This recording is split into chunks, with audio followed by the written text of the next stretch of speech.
and welcome to this edition of a Young Alumni Leadership Podcast video presented by collegegradlife.com. I am Dustin Norman. Now in this video we're going to be talking about a specific article that was on College Grad Life today titled Why America Needs to Get Its Balls Back.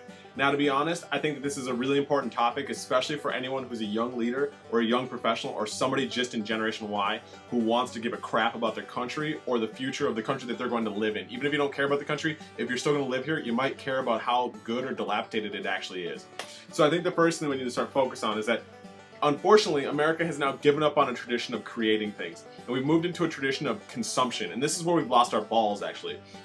Our balls were forged and founded in genocide, in slavery, in not giving a shit about anyone else. And I don't mean that in terms of those things were good, but they at least typified the idea that Americans 100 years after the UK had already outlawed slavery, the United States was still like, yeah dude, this is our thing, because we didn't care. We knew that if we were doing it, it was right to us, and we didn't care what anybody else said. And we were willing to create our own future, even in the face of complete ignorance on our behalf. And I think this might be a little, that might be a little bit of the issue what we're dealing with now, but it's even deeper. I mean, seriously, our lack of creation has gone to the point where it's manifested itself in our manufacturing. We don't even create anything physically anymore, let alone with the idea in our head that we can create our own future. Now, it's moved, and the idea of what America is in terms of creating things has moved. I mean, you go to India, I'm sure you're going to find some Punjab kid, 12 years old, walking through streets filled with trash and garbage, filled with shit and urine, because legitimately they are, walking barefoot on his way to school with a smile on his face, because he knows that he's walking to improve his future. He's not worried about the past, he's not worried about the present, he's worried about getting to that future and owning it. And that's what we need to get back to in the United States, and especially as an American mentality, just on a personal level. Now, we need to stop really focusing on preserving it, on preserving what's going on right now. That's what we've lost. We've lost our ability to be able to focus on the future and deal with a little bit of hardship. And to be honest, it's a big problem that we're dealing with. People are more concerned about how to earn a quick buck off of the government than they are worried about how to actually go out and start a business for themselves. I mean, seriously, making a meal has refined itself down to how many buttons you have to push on the microwave, as sadly as that is. Legitimately, this is where we're going to have to start. We're going to have to start with people understanding that they've been infected with a bystander syndrome, saying, I have let responsibility come out of my life far too often and far too much, where now if something serious were to go down, I would be a bystander and a voyeur. And you need to start cutting yourself off of the idea of frickin' reality TV, getting yourself off of your stupid Facebook if you spend too much time in there and watching too much TV, just in general. These are all major American problems of consuming too much information instead of creating information. I mean, the average American works 40 hours a week and then watches 5.5 hours a day of TV. I don't even know how that's possible, considering that you sleep 8 hours a day and then you go to work 8 hours a day, that's 16 hours. So then you have 8 hours left for eating, showering, and time with your family and friends, and you spend 5.5 of that with TV. That doesn't make any sense to me. It shows me that we're not creating our lives and we're just consuming our lives, which I think is an important fact that we need to recognize, we need to take back, which is why America needs to regain its balls and start creating the world around it as Americans and not just in this mindset that it's going to be given to us. Now, we need to just stop being that guy at the high school reunion. I'm serious about this. Right now, America and people who are Americans are in that mindset of that dude who's that creepy douchebag at the 10-year high school reunion who's reliving his past and doesn't realize that like everybody else has moved on. Instead of focusing on the past, we need to start seizing the future, and this is legitimate. I mean, a lot of people in our generation look up to people like Steve Jobs, but what does Steve Jobs do? He's constantly never satisfied. I mean, he probably is internally as like a Buddhist and person who's really like in tune with himself, but when it comes to the work that he does, the dude gets sick of a product the day he launches it. I mean, I have the iPad and I'm super pissed at this man's constant ambition to constantly improve and get a new product out every single year. I mean, legitimately, the iMac that I'm using right now to take a picture of my face is outdated. I bought it in September. Okay, that pisses me off. The iPad I bought in July is outdated. Are you kidding me? What kind of stuff is this? But that is the American mentality of what we need to get back to, of the idea that we're constantly creating and we're never just content. I mean, you look at the companies who really failed in the United States, and not necessarily failed, but have not done as well. Microsoft, for instance, they got content with the type of system that they had, the type of operating system, the type of user that they had, the type of market share that they had, and they started to get dominated. Dell started to creep in.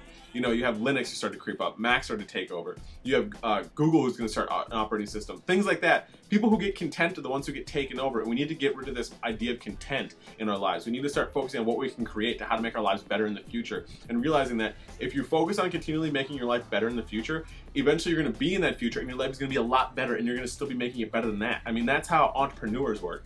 You look at someone who like P. Diddy. Okay, P. Diddy, kid who grew up on the streets in Brooklyn, to where he is now, where he's worth nearly $200 or $300 million.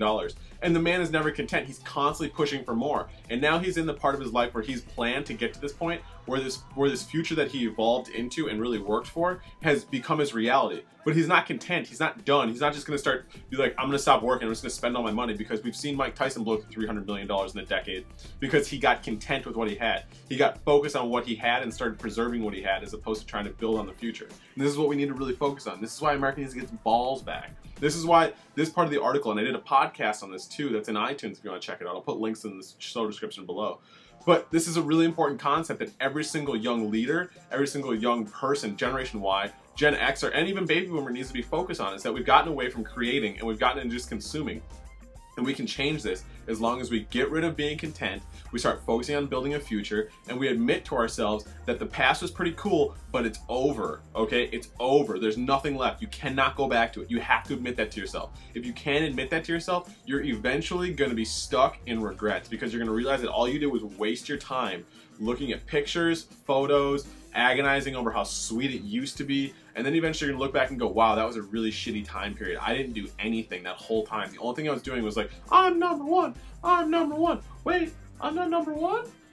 Right, that's exactly what's happening if you don't want, if people don't want to start evolving past where we are right now. They don't want to start creating their future, that's fine. I'm never going to tell you that being mediocre is a no, okay? Because no one's ever going to tell you that being mediocre is a problem. They're always going to say, "Don't be mediocre, dude. That's just life." But it's hard to be good already. It's easy to be mediocre. It's hard to be good. But if you want to be great, if you want to be able to provide for your family, take care of yourself, have financial freedom, start a business, be a leader, be someone who's respected and really idolized by other people, become a celebrity, whatever your thing is, you have to focus on becoming great and creating that future in front of you. And I'm legitimately serious here. You can go read this article on collegegradlife.com about why America needs to get its balls back. And I lay out some different statistics, not even statistics, well, one statistic about people not joining the military even though there's high unemployment. It doesn't make any sense. It's because people have gotten to this point where they don't want to improve themselves. They just want to preserve what they used to have. So instead of joining the military, where they get a guaranteed job, be able to go get GI Bill, go to college, get housing, get benefits for the rest of their life, they say, you know what, I'll just be unemployed. Because it's easier that way. That's legitimately the most insane thing I've ever heard of in my entire life. That between the ages of 16 and 19 right now, the general age for people who get recruited and join the military, the unemployment is 25% plus. 25% plus. Okay, think about that. But instead people are like, you know what, I'd rather be unemployed or work at McDonald's or just get a promotion at Arby's for 25 cents since I got my degree, whatever. But it's just, it doesn't make any sense. And I'm pleading with you as a young leader, as somebody who's watching this, who's somebody who's focused on making sure that their life is better in the future and the lives of those around them are better. Make sure that you take the time to figure out how you can not be content, how you can create your future, and how you can inspire those around you to understand that this is not a problem of a massive level. This is a problem that we as individuals can face and that we can fix ourselves. And then your life will be better, and the lives of the people who you touch and inspire will be better, which means that the people around you are going to be better, and they can inspire and touch other people.